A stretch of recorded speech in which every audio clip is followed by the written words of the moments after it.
राजकुमार जाऊ नको ना रे. आम्हाला जायला पाहिजे डमरू.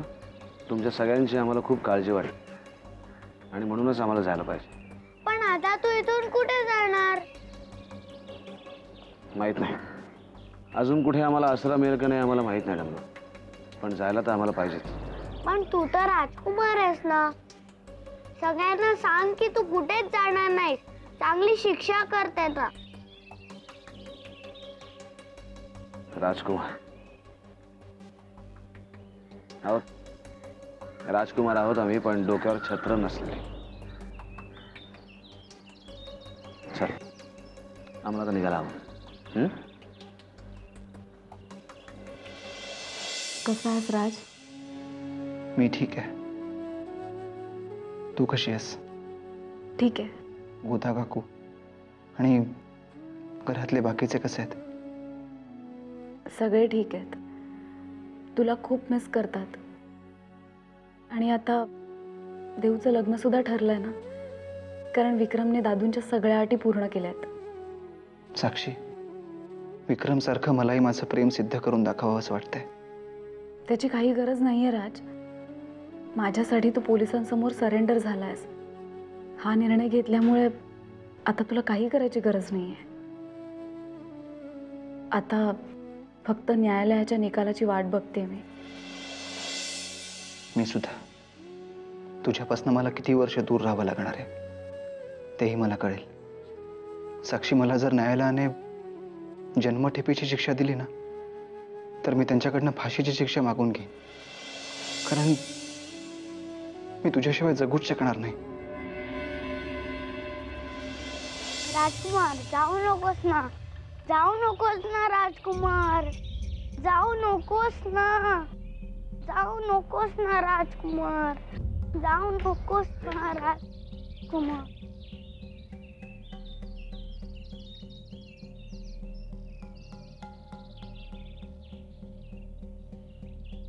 विक्रम भाऊ,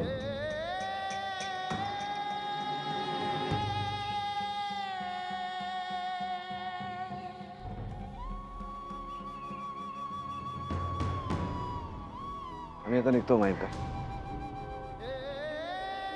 तुम्ही आतापर्यंत आम्हाला आसरा इथे दिलात. तुमच्या बरोबर राहताना आम्हाला खरंच खूप आनंद झाला आणि हे आनंदाचे क्षण आम्ही कधीच विसरू शकणार नाही. ते कायम आमच्या हृदयात आम्ही जपून ठेवू. कळत नकळत आमच्याकडनं जर काही चूक घडली असेल तर आम्हाला माफ करा. विक्रम भाऊ, मगाशी जे बोललो ते मनापासून नव्हतं. आम्हाला खरंच वाटतं की तुम्ही आमच्या सोबतच राहावं.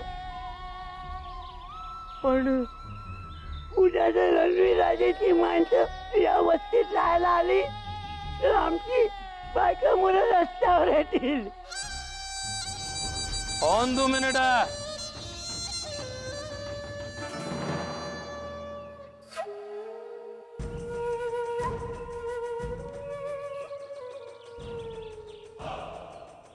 अरे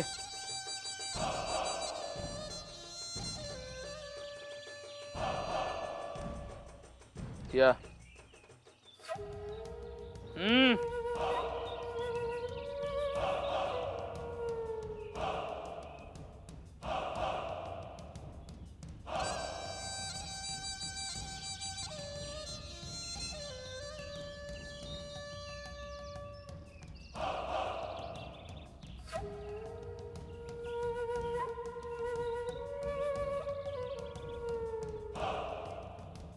हे इकडे कोणाच बी दादागिरी चालणार नाही. जोवर लिंगप्पा जिवंत आहे तोवर माझ्या वस्तीतील एका बी माणसाच्या केसाला धक्का लागणार नाही. कोणाच दादागिरी चालणार नाही.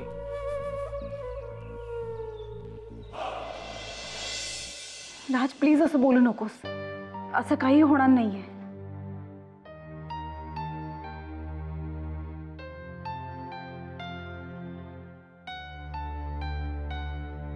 Thanks Wagle sir. राजच्या बाबतीत तुम्ही जे प्रॉमिस केलं होतं तसेच वागलात. अजून खूप काम बाकी आहे साक्षी. राजला निर्दोष साबित करण्यासाठी या सगळ्याच्या मास्टर माइंड पर्यंत जाणं गरजेचं आहे. पण सर, पोलीस स्ट्रायकरला का पकडत नाहीये? मी म्हटलं ना, तो मास्टर माइंड आहे. राजने सरेंडर केलंय म्हणजे याने सगळ्या गोष्टी आपल्याला सांगितल्या असणार याची त्यालाही खात्री आहे. त्यामुळे त्याने आपला राहण्याचा ठिकाणा बदललाय. बट डोंट वरी, लवकरच तो आमच्या ताब्यात असेल. Thanks sir. निघते मी राज. काळजी घे. साक्षी, लवकरच सब इन्स्पेक्टरच्या एक्झाम्स आहेत आणि पोलीस डिपार्टमेंट जॉईन करण्याचं तुझं स्वप्न पूर्ण करण्यासाठी तू या एक्झामला ॲपियर व्हावंस असं मला वाटतं. स्पेशल केस म्हणून मी तुला रेकमेंड करेन. तू नक्की पास होशील. Thank you sir. मी नक्की विचार करेन. आणि एक गोष्ट, राजची उद्या 1 तारीख आहे.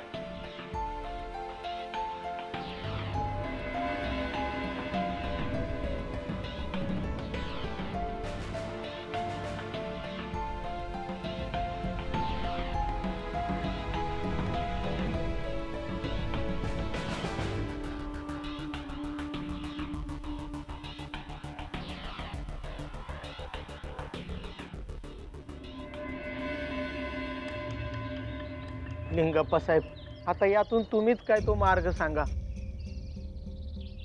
अहो विक्रम भाऊ आमच्या सोबत राहावे असं आम्हाला मनापासून वाटतं, पण विक्रमादित्य हे वस्ती सोडून कुठं बी जाणार नाही.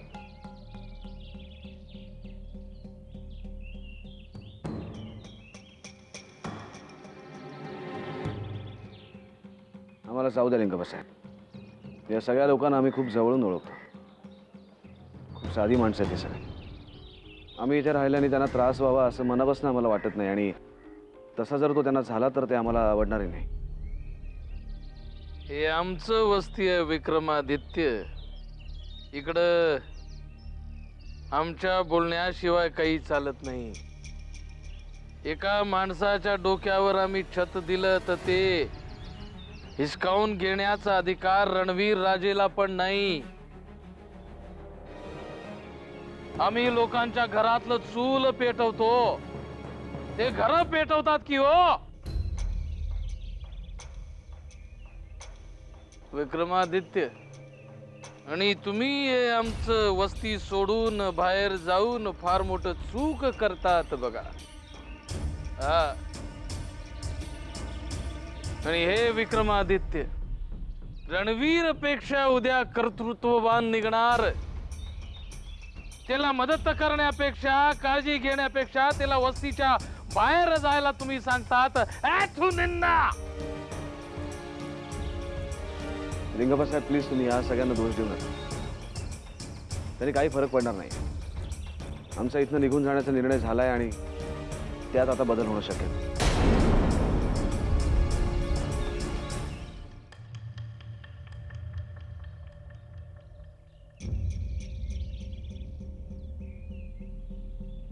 विक्रमादित्य, आज तुम्हाला इथून कोणी जाऊ देणार नाही.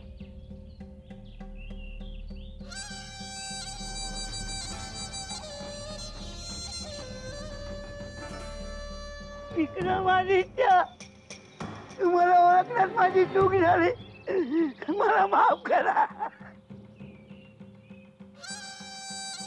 होय विक्रम भाऊ, अहो आम्ही स्वतःच्या जीवाला घाबरून तुम्हाला इथून जायला सांगत होतो, पण ह्या आमच्या गरिबांच्या वस्तीत तुम्ही आमच्या सोबत राहिला हे आम्ही अभिमानाने इतरांना सांगितलं, अजून नाही विसरता येणार.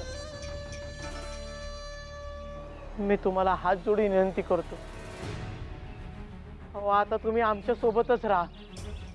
आता ही वस्ती सोडून तुम्ही जाऊ नका. विक्रम भाऊ, तुम्ही आमच्या सोबतच राहा. आता ही वस्ती सोडून जाऊ नका.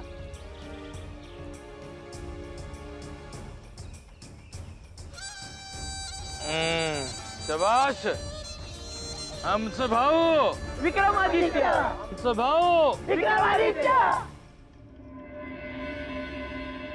साक्षी, राज कसा आहे ग? आज गेली होतीस ना त्याला भेटायला? हो, बरा आहे.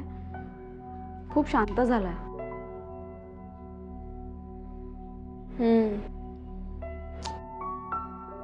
अजूनही टेन्शन तर असेलच ना. हो, पण देऊ, राजने घेतलेल्या निर्णयाचा त्याला पश्चाताप होत नाही एवढं नक्की. माहित नाही आता त्याची सुटका कधी होते.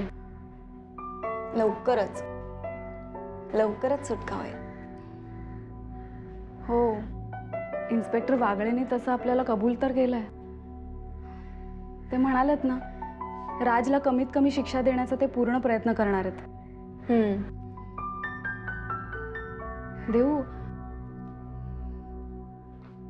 IPS होण्याचं स्वप्न मी पूर्ण नाही करू शकले, पण इन्स्पेक्टर वागळेंनी मला एक मार्ग सुचवलाय. कोणता? डिपार्टमेंटला सांगून ते सब इन्स्पेक्टरच्या एक्झामला बसवण्याची मला परवानगी देणार आहेत. वाव, खरंच? हो. मी ही संधी सोडणार नाही. All the best. थँक्स.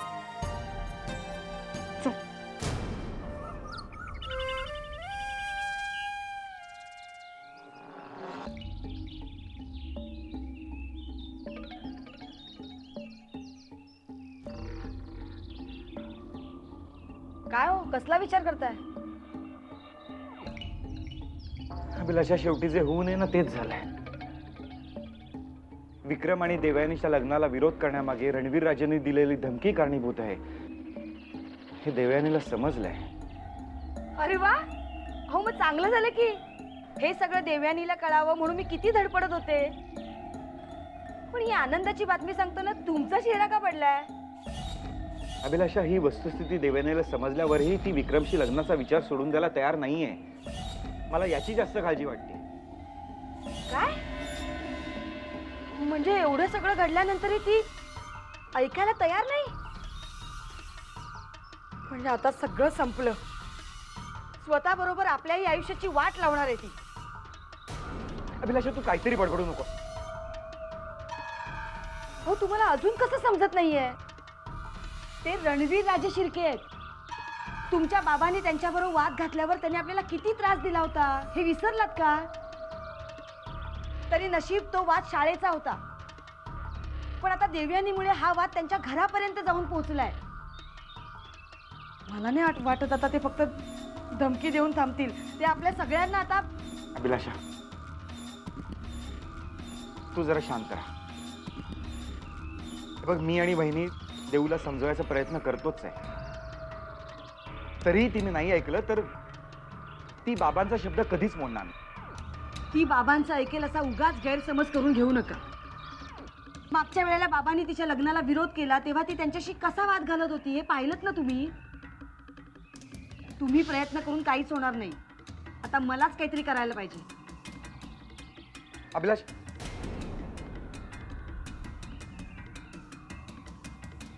माझंच चुकलं. मी हिच्या समोर हा विषयच काढायला नको होता. तू इकडे आहेस होय? तू स्वतःला शहाणी समजतेस? आता काय झालं काकू? विक्रमशी लग्न करून तुला स्वतःच्या आयुष्याची वाट लावून घ्यायची असेल ना तर माझी काहीच हरकत नाही. पण तू तुझ्यामुळे आमचा जीव का धोक्यात घालतेस? त्या रणवीर राजेने धमकी दिल्यानंतरही तू म्हणे विक्रमशीच लग्न करणार यावर अडून राहिलीस. विक्रमवर माझं प्रेम आहे तुला माहिती आहे ना. मग सारखं सारखं तेच तेच काय विचारतेस? आणि राहिला प्रश्न रणवीर राजांचा, तर त्यांच्या धमकीला मी घाबरत नाही. देवयानी, मी तुझ्या भल्यासाठी सांगतेय. प्रत्येक वेळी तुम्ही लोक माझ्या बोलण्याचा चुकीचा अर्थ का घेता? हे बघ, विक्रम बरोबर तुला जी मजा करायची होती तू ती केलीस. आता बाद झालं. एक रात्र त्याच्याबरोबर काढल्यानंतर लोक काय म्हणतील म्हणून जर तू लग्न करत असशील तर. अगं म्हणजे असा विचार करू नकोस असं मला म्हणायचं होतं. त्याने तुझं नुकसानच होईल. या आधीही तू या विषयावर एकदा बोलली होतीस, तेव्हा मी गप्प बसले. पण आता देव,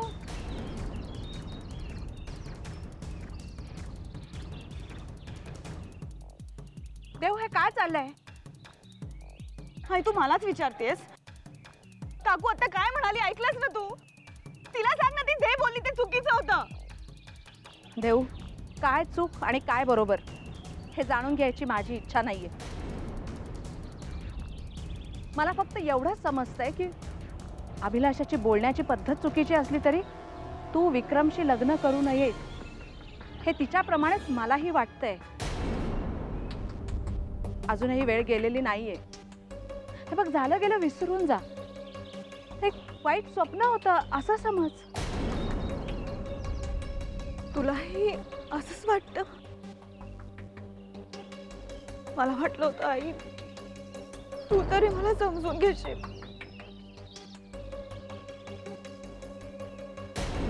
देव, वहिनी, ती कितीही रडली तरी तिच्या रडण्यावर जाऊ नका आणि तिला लग्नाला परवानगी देऊ नका, नाहीतर उद्या तुमच्यावर रडण्याची वेळ येईल.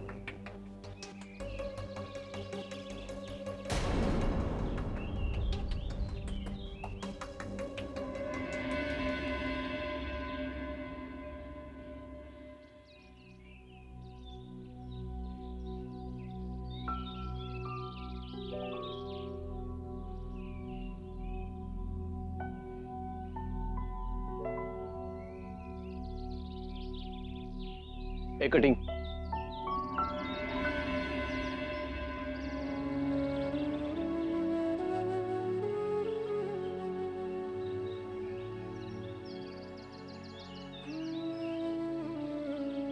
बस. विक्रम, कसा आहेस तू? आणि ऍक्सिडेंट कसा झाला? आम्ही ठीक होतो या. तुम्ही कसे आहात? मी ठीक आहे. विक्रम, काय अवस्था करून घेतलीस तू स्वतःची? तुम्ही आमच्या अवतारावर जाऊ नका. आमचा हा अवतार कसाही असला तरी आम्ही आतनं खूप खुश आहोत भैया. क्या बात आहे विक्रम. तू घर सोडल्यानंतर स्वतःला इतकं ऍडजस्ट करू शकशील याचा आम्ही कधी विचारही केला नव्हता. रागिणी तर सतत तुझी काळजी करत असते. रागिणी बहिणी कुठे आहेत? तुला सांगायचं राहून गेलं. आम्ही आमचा थिएटर ग्रुप नव्यानं सुरू केला आहे. एका NGOच्या प्रचारासाठी आम्ही आउट ऑफ टाउन होतो. ऍक्च्युली तिथेच तुझ्या ऍक्सिडेंटची बातमी समजली. आमच्या दोघांपैकी कोणाला तरी एकाला तिथे थांबणं भाग होतं, म्हणून तुला भेटण्यासाठी आम्ही इथे आलो.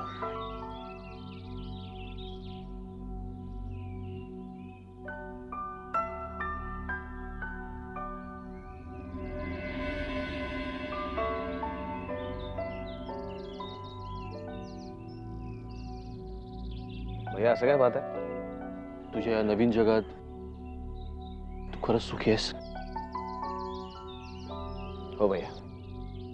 आम्हाला ना सुरुवातीला तुम्ही घर सोडून गेला तेव्हा तुमचा खूप राग आला होता. मग नंतर आम्ही विचार केला आणि आम्हाला असं वाटलं की खरं तर आम्हालाच घर सोडायला खूप उशीर झालाय. पण आता म्हणता म्हणता हे 30 दिवस कसे संपून जातील कळणार पण नाही. DV सरांच्या अटी आम्ही पूर्ण करू आणि देवयानीशी आमचं लग्न सुद्धा होईल.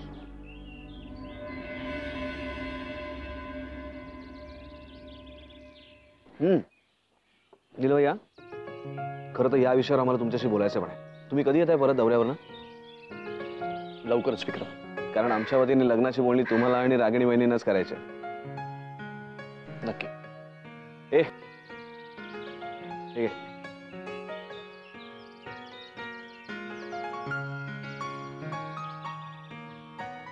चला भैया, आम्ही आता निघतो. काम आम्ही अर्धवट टाकून इकडे आलोय. परत भेटूया.